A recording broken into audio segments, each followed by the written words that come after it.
Most Americans care about climate change, 64% of us according to the most recent polls.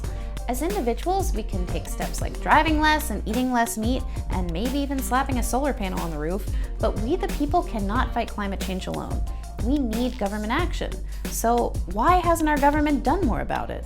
For starters, 38 US senators straight up deny climate change, and many of the rest just don't care to do anything about it, which helps explain how Congress has been deadlocked over climate legislation for years. How did we get stuck in this mess? We've got a pretty dirty secret for you. People who care about climate change are not great at voting. According to the Environmental Voter Project, 39% of registered voters who identify as environmentalists did not bother to vote in the 2012 presidential election.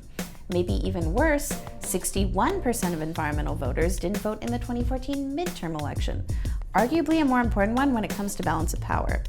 And that election saw the lowest turnout overall since 1978.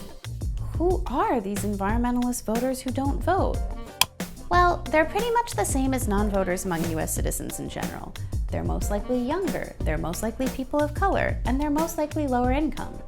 And there are lots of reasons why people who fit these demographics vote less, from disillusionment with the current government to voter registration laws that have systematically excluded people of color.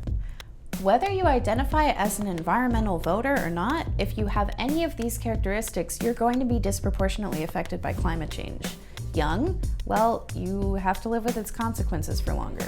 If you're a person of color or lower income, you likely live in areas that, without sensible action by a thoughtful government, won't have the infrastructure needed to deal with those consequences. The idea of a democracy is that we have a government that represents the people and what they want. And right now, our government doesn't look or think much like us at all. The best way to change that?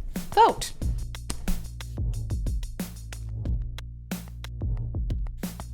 Want to learn more about how the 2016 elections are going to affect the climate? Click here. Go to this link right here.